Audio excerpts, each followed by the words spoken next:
Hello everyone, and welcome to my General Hospital official channel. I hope everyone is having a wonderful day. Before we begin, please hit the subscribe button and give this video a thumbs up. General Hospital spoilers suggest that Jason Morgan may not have much romance in his life right now, but the actor who plays him appears to be lucky in love once more. That's because Steve Burton said, "I do" to his fiancée Michelle Lundstrom in a small church ceremony on Saturday, May 17th, followed by a celebration at the Montage Laguna Beach oceanfront. In fact, one of the more interesting aspects of the wedding was that the couple's 5 children attended the event, as did GH co-star Jonathan Jackson and his wife, Lisa Voltaggio Jackson. It was also stated that some of Burton's General Hospital co-stars were at the reception to celebrate with the pair. Steve and Michelle's first dance was I Choose You by Forrest Black, and the couple has decided to spend their honeymoon in Hawaii. Burton and Lundstrom, a chef and recipe content developer, met on social media and started out as friends before falling in love. Burton revealed his new romance on his daily drama podcast in May 2024, which he co-hosts with friend and GH colleague Bradford Anderson. Not long after, Burton and Lundstrom made their first public appearance together, on the red carpet at the 2024 Daytime Emmys. During their courtship, the pair shared bits of their romance on social media. Burton and Lundstrom have grown closer over time, sharing romantic getaways to New York City, family trips to Disneyland, and a beach holiday with Jonathan Jackson and his family. The two got engaged in the new year, and Burton celebrated this significant milestone with a poignant Instagram post that included a photo of him on bended knee and a beautiful Bible passage in the text. Burton commented, "I'm engaged on January 3, 25. Jeremiah 29 verse 11. For I know the plans I have for you, declares the Lord. Plans to prosper you and not to harm you, plans to give you hope and a future." Fans are overjoyed for Burton, who has dealt with his fair share of romantic drama over the years, much like a soap opera storyline.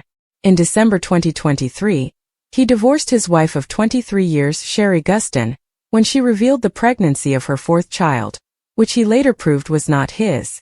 According to General Hospital spoilers, Burton appears to be extremely happy with Lundstrom, and on behalf of everyone here, we wish the couple love, laughter, health, and a lifetime of wonderful memories. Raise a glass to Steve Burton and his gorgeous wife Michelle Lundstrom. According to People, the happy couple married on May 16th in an intimate Orthodox church ceremony. This day isn't just about a ceremony.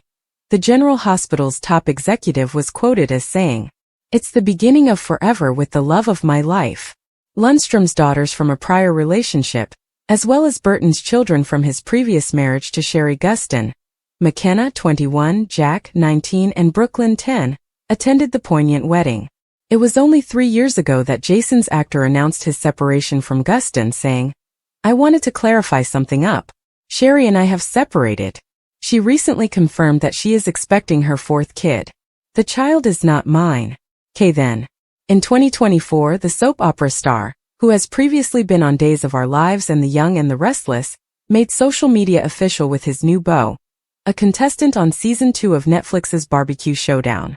"She's an amazing woman, amazing," he stated on the podcast he co-hosts with General Hospital colleague Bradford Anderson. Burton previously dated Tara Reid, who may now thank the Sharknado franchise for the majority of her fins. Air fans, 2 weeks after we met, I just never left her house, he told Soap Opera Digest back then. "She's everything I want." The 2025 Nurses Ball, where anything may and most likely will happen, premieres this week on General Hospital. In contrast to Vegas, what happens at the Nurses Ball does not stay at the ball. Drew and Nina are the red carpet hosts for the event, which means they'll probably make more snarky remarks about each other than about what everyone else is wearing. Even before the ball begins, Nina and Carly have a heated argument over Carly's plan to seek custody of Willow and Michael's children. At the ball, Gio enters the stage with his violin, saying that he wants to try something new. So why does Lois seem terrified? Sidwell, Jordan, Ned, Willow, Drew, and Sunny's surprised expressions are captured as the announcer teases, "You'll never believe who crashes the ball." Hopefully, that isn't a signal that Lucy will appear on stage in her underwear again. Of course, we immediately think of Michael Corinthos as the ball crasher, but it's more likely that Lulu will provide proof that Gio is Brooklyn and Dante's baby. However, The nurse's ball has a history of violence, so Sunny's would-be assassin may make another attempt on his life and emerge from the shadows. Anything may happen at the nurse's ball. At Metro Court, Jason listened as Aunt Tracy told him about Brooklyn having a baby in high school and giving him up for adoption. "I need you to find him," Tracy whispered. "And Brooklyn wants you to find her son?" Jason inquired. "If she does, I should be having this conversation with her." Jason realized immediately that Brooklyn was unaware of Tracy's plans. He recommended her to leave the situation alone. Tracy declined and blamed Gloria and Lois for the disaster. "If they cared about that boy, they would have made sure he was raised a Quartermaine," Tracy lamented. "That's as much a curse as a blessing," Jason observed. "This isn't my business. I'm not getting involved," he stated. Tracy refused to give up and made Jason an offer. "In exchange for your services, I am willing to do something that could help your friend Sunny. If you find Brooklyn's child, I will withdraw my support for the anti-Sunny campaign and instead urge for him to maintain his waterfront property." Jason was astounded that Tracy would do this. "For my great-grandson, this means a lot to me. Jason, he is a Quartermaine," Tracy added. "He deserves to know that." Jason gently informed Tracy that he could not assist her out of respect for Brooklyn. "You know you have sealed Sunny's fate. I was going to back off, but now I'm going to kick that man out of Port Charles for good," Tracy warned. In Lulu's living room, Carly tried to divert Lulu's attention away from Brooklyn's kid. "I know you believe you are doing the right thing by wanting to reconnect Dante with his son, but if you do this, you're making a terrible mistake," Carly warned. "I am having a very hard time keeping this secret from Dante," Lulu complained, as Carly admonished her for even considering finding out who Dante's son was. "I think I already know, and I believe he's right here in Port Charles," Lulu blurted out. Carly's ears perked up. "Who do you think Dante's son is?" Carly asked. "It's Gio," Lulu responded. Lulu explained how she reached this opinion. First, Gio shared the same age as Brooklyn and Dante's son.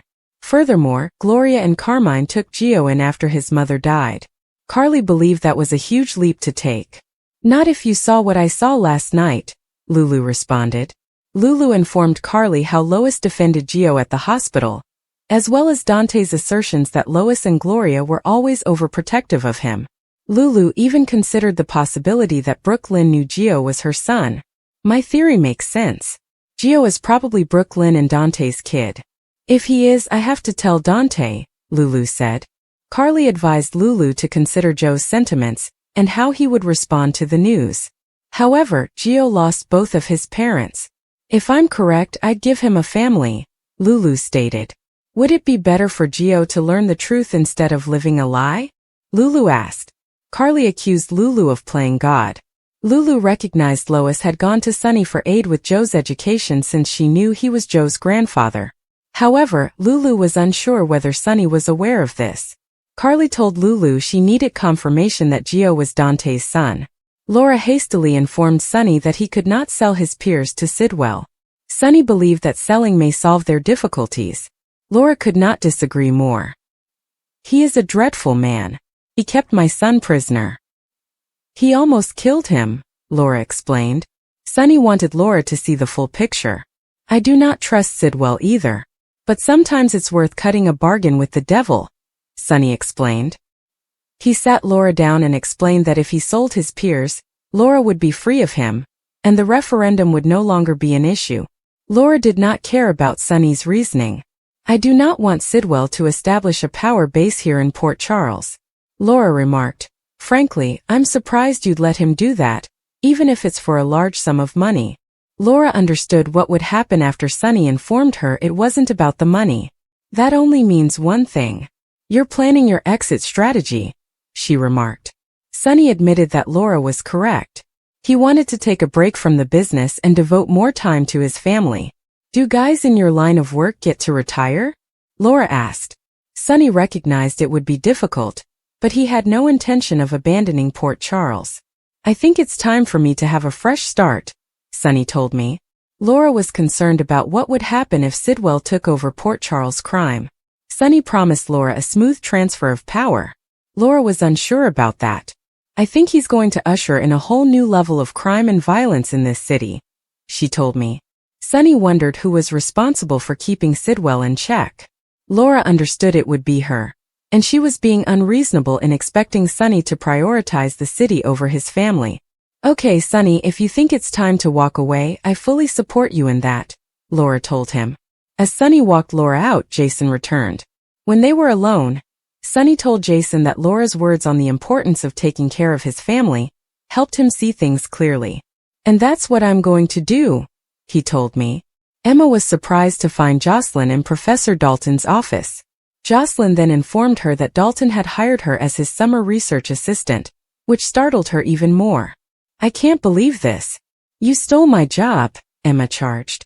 Jocelyn argued that she had won the position fairly and squarely, but Emma was not convinced. She couldn't believe Jocelyn hadn't told her she had also applied for the job, especially after I opened up to you about how important it was to me. She accused Jocelyn of stabbing her in the back. Emma was certain Jax had paid Dalton off to give Joss the position. If I find out that Professor Dalton is experimenting on animals or doing anything unethical, I will let the authorities know, Joss has promised. Emma was undeterred. I was always right about you. You're nothing but a spoiled, selfish, untrustworthy bitch, Emma raged. After Emma left, Jocelyn shut the office door and began poking around. Before she could get far, the doorknob began to jiggle. Joss returned everything to its original position and unlocked the door. When Vaughn walked in, they kept snooping together. They found nothing significant and concluded that the good stuff would be in his lab. Lucy, Maxie, Felicia, and Anna prepared their number in the rehearsal room until Sidwell arrived to ensure everything was in order, as he was funding the nurses' ball this year. Anna became frightened when Emma stormed in asking for Gio, who had already departed. Anna took Emma aside, and Emma told her grandmother the whole story about Jocelyn receiving the research assistant position over her.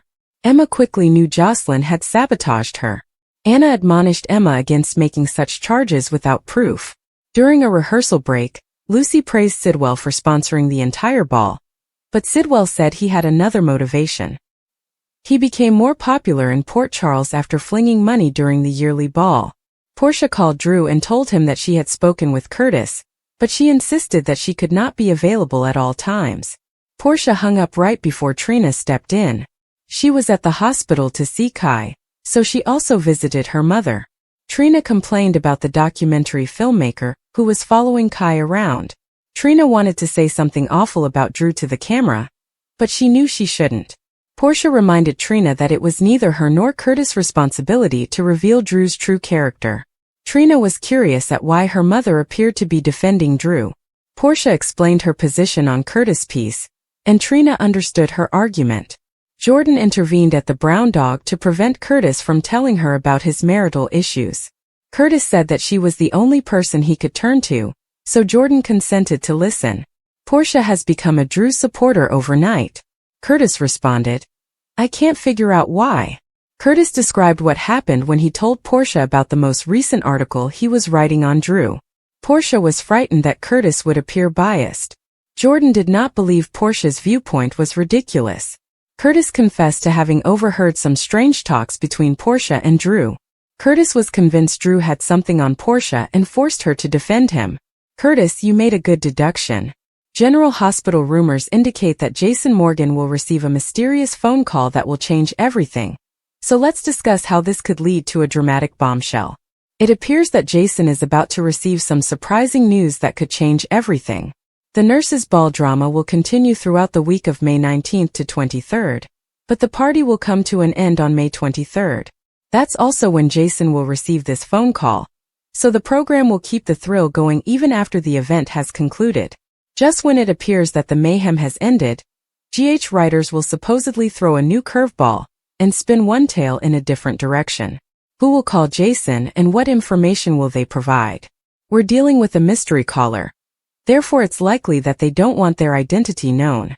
This caller may alter their voice, or they may not have to if Jason is unfamiliar with the individual and would not recognize them.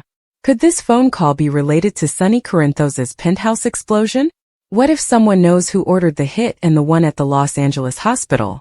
It's possible that Jason will receive a clue that will lead him to the truth. Even if this individual does not identify who is responsible over the phone, they may give Jason some directions and a trail to follow. Sonny wants to get out of the mob, but first he needs to figure out who is attacking him. Since Sonny is exploring a deal with Jen Sidwell, he wants to be certain that Sidwell isn't behind the assassination attempts. Ava Jerome's advice. According to General Hospital spoilers, Ava Jerome will try to give Portia Robinson some advice. Portia failed to provide adequate cover for Curtis Ashford, and he is now suspicious. Ava knows what is going on with Drew Kane. Therefore, she will encourage the good doctor to take another strategy. Friday, May 16, 2025. Nina Reeves will make a large request of Carly Spencer. Nina will also inform Curtis that this is going to end in tragedy. Meanwhile, Sonny Corinthos seeks Willow Tate Corinthos. Sonny will prefer a peaceful ending. Thus he may be Willow's best option. Speaking of Sonny, he informs Carly Spencer that doing everything herself is a huge mistake. In addition, Tracy Quartermain will attempt to reassure Brooke Lynn. Of course, BLQ has no idea that Tracy has just asked Jason Morgan to find her great-grandson. April 14, 2011, is a watershed moment for daytime drama lovers, and not in a positive way.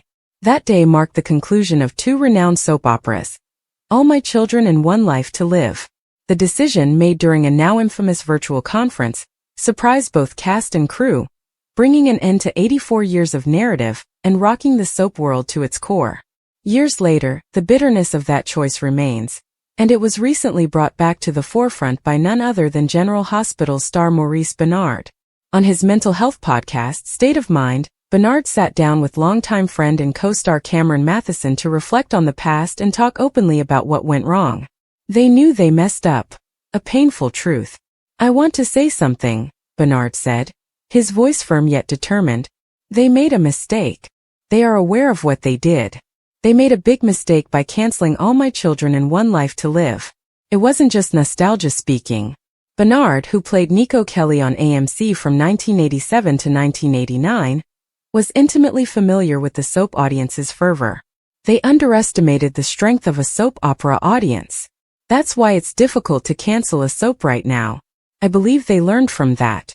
That is my opinion. Matheson, who played Ryan Lavery on AMC, did not need convincing.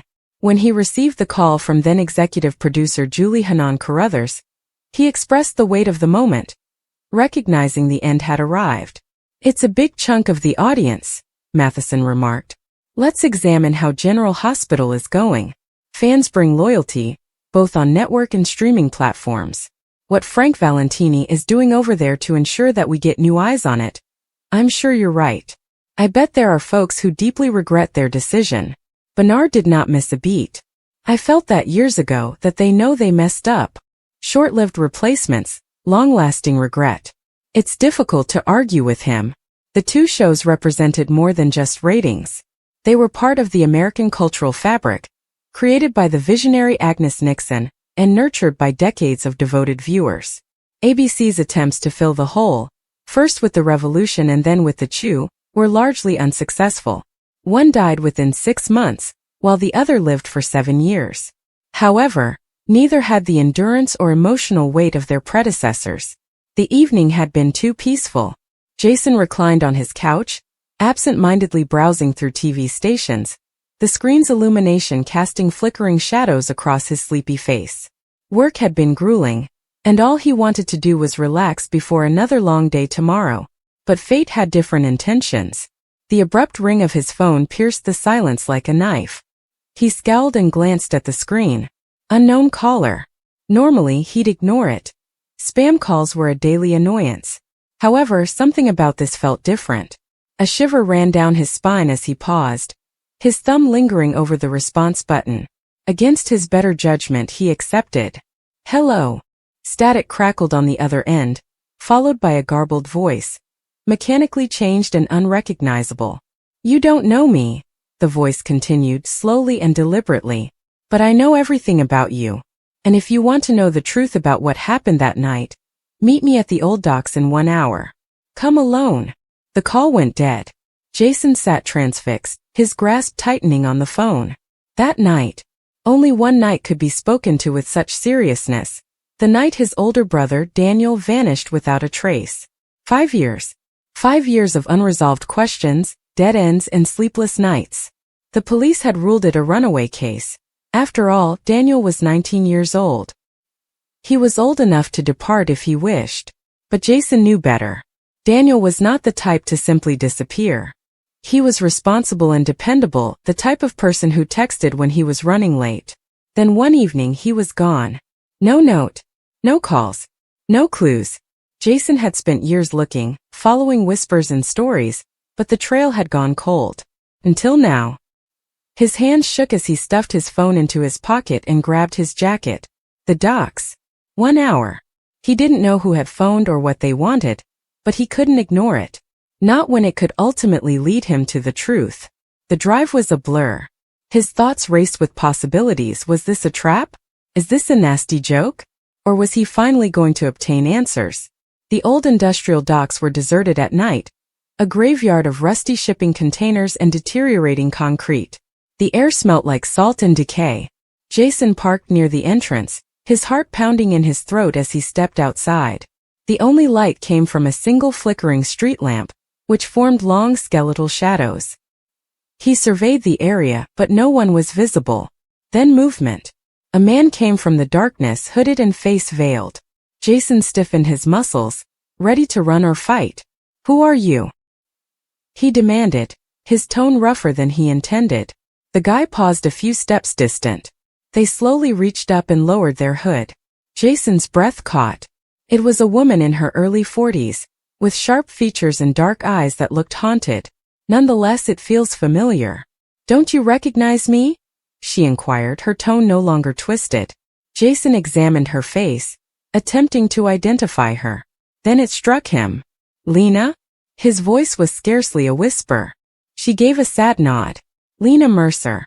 Daniel's ex-girlfriend. The person who had moved away soon after his disappearance. The one the cops had questioned but cleared. "What the hell is this?" Jason's confusion turned to wrath. "You call me out in the middle of the night, after 5 years of silence?" "I couldn't come forward before," she admitted, her voice calm but strained. "But now things have changed. You deserve to know the truth." Jason's stomach churned. "What truth?" Lena went into her coat and took out a little yellow packet. This was never supposed to be found. Jason grasped it with shaky fingers and tore it open. The inside had a single image. When he saw it, the world shifted. It was Daniel, smiling and vibrant, standing next to a man Jason knew all too well. Detective Carl Hargrove, the lead investigator in Daniel's case. Jason's vision clouded. What is this?" Lena's expression was bleak. Daniel learned something he wasn't meant to. Hargrove was dirty, part of a drug ring that operated out of the precinct. Daniel had proof. He was about to expose him. General Hospital spoilers for Monday, May 19th, state that Michael Corinthos' paternity secret will be jeopardized, while Sonny Corinthos urges Willow Corinthos to request a postponement. Now that Sonny is looking for a road to peace, he will ask Willow to postpone the hearing, at least until Michael has recovered enough to return to Port Charles. Willow may be tempted to go along with Sonny's plan, but Drew Kane's grip on her is quite powerful. Willow will have a difficult time opposing Drew now that he has advocated for his Michael is an absentee father tactic. Meanwhile, Carly Spencer may concede she is responsible for this custody problem, infuriating Nina Reeves. Carly will irritate Nina and receive a slap across the face as a result of her desire for custody of the children while Michael is away. Jocelyn Jacks may catch the finish of this altercation and wonder what the hell is going on when she arrives. It won't be long before Carly opens up to Jocelyn and receives some comfort. Next, Sasha Gilmore Corbin will flip out when Rick Lansing summons her to testify. Sasha is concerned that their false baby daddy cover-up may be jeopardized. Therefore, Jason Morgan will be informed. Michael breached his marital vows and got his ex-girlfriend pregnant, which could jeopardize his custody hopes if revealed in court. That is something Sasha will undoubtedly worry about, so she will inform Jason of her growing fears. Curtis Ashford will stand by his charge at Aurora now that he has exposed Drew for blackmailing Portia Robinson. Despite the lack of proof, Curtis will bash Drew and may persuade him to accept it's real. Drew has no incentive to back down when he has the upper hand, so he'll be feeling big and in command on Monday's GH episode. If Portia and Curtis don't follow Drew's demands, he might ruin the doctor's medical career. Brooke Lynn Quartermaine will visit the Quartermaine home and speak with Olivia Quartermaine, Ned Quartermaine, and Lois Cerullo, most likely concerning the Rocco Falconeri incident. Brooke Lynn may explain things to Olivia and hope she isn't as harsh on Gio as Dante Falconeri has been. Lois may reflect that sentiment as she seeks to shield Gio from further grief. However, it appears that Gio will be upset by Brooke Lynn and Lois's efforts. Since Dante has been screaming about how Gio has been coddled, Gio will defend his capacity to handle things for himself.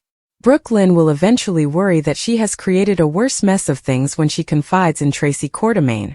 Lulu Spencer will discuss her ongoing quest for evidence with Cody Bell at the Quartermaine stables. Lulu will go to any length to prove that Joe's mother, Camilla, was never pregnant. According to General Hospital spoilers, Lulu will strive to establish Gio belongs to Brooke Lynn and Dante, so we'll keep you updated on all of the turmoil she's going to cause. General Hospital teasers indicate that Michael Corinthos will be recast whenever he returns to Port Charles. Last month, actor Robert Adamson tweeted, since deleted, that the show was seeking for a recast. Having said that, could this all be a swerve? Are GH fans getting sweated? As most fans are aware, Robert Adamson, who formerly played Noah Newman on The Young and the Restless, has occasionally stepped in for Chad Duell as GH's Michael Corinthos throughout the years. Adamson expressed his disappointment on the social media platform X in April, stating that he was not requested to read for the character of Michael, despite the fact that he had previously stepped into the position on short notice. Adamson ultimately deleted the remark, but it sparked speculation of a Michael recast. The message appeared to indicate that GH was holding a casting call for the character of Michael. But was this done solely to swerve fans? This could explain why Adamson was not asked to read for the part. There is nothing like the original. The show is now preparing Michael for a dramatic return. Michael will return to upheaval and may add to the drama, from Willow Tate Corinthos' denied visit to the German clinic as a result of Drew Kane and the custody struggle, to Sasha Corbin's ever-growing tummy and pregnancy. As of this writing, there has been no formal announcement about whether Chad Duell will return, or if a replacement has been hired. Duell hasn't even intimated on social media that he wants to return. If the show can keep things under wraps and surprise fans with Michael's reappearance, that would be perfect because it would provide some shock value. Only time will tell. According to General Hospital teasers, fans should expect Michael Corinthos to return shortly. While a recast seems inevitable for the character's return, might Michael return in a right place, right time position to assist Sasha Corbin in giving birth? Welcome to the world, baby Corinthos. Soap babies rarely join the world in normal circumstances. They either arrive way too early or are delivered amid a storm, a stalled elevator, an isolated cabin, or on the side of the road. Baby Corinthos' arrival into the territory of Port Charles will most likely be similar. While Jason Morgan has done an excellent job of caring over Sasha and her kid while appearing to be the biological father, he cannot be everywhere at once. Disaster strikes just as Michael returns. Sasha isn't due for a few months, but that doesn't mean she won't have her kid sooner. Could a tragedy befall the small town? Perhaps a storm or tornado? Or maybe Sasha is caught in the middle of a mob explosion. This may not happen in May, but it could occur in June, closer to Sasha's due date. Early enough that if she goes into labor, there will be concern, but not so early that the baby has a slim chance of survival. After all, it would be cruel of the GH writers to have the young mom lose two kids so close to birth. If Sasha is stranded in a scenario where she feels alone while having contractions, and a returning Michael swoops in, everyone will be caught off guard. It may also hint at a future reunion between Sasha and Michael, as they connect over their newborn's arrival, while remaining silent about Michael being the baby's biological father. The tension in Port Charles reaches new heights when Sonny Corinthos makes a desperate attempt to persuade Willow Tate to postpone her upcoming wedding to Michael Corinthos. The urgency of Sonny's request stems not just from the date of the ceremony, but also from a terrible secret that, if revealed, has the potential to destroy lives. Michael's true paternity, a well-kept secret known only to a select few, is about to be disclosed, and Sonny is determined to avoid the consequences at all means. Willow, unaware of the entire scope of the lie, is perplexed by Sonny's sudden demand. She and Michael have been through a lot together, and their love has overcome many hurdles. To her, their wedding day should be a celebration of their love, not a source of contention. But Sunny's insistence makes her wonder whether there's more to his concerns than he's letting on. His normally controlled demeanor is ruffled, and his remarks are tinged with an uncommon desperation that Willow cannot ignore. Meanwhile, Michael is oblivious to the storm developing around him. Focused on his future with Willow, he sees his marriage as a new beginning, an opportunity to leave the past behind.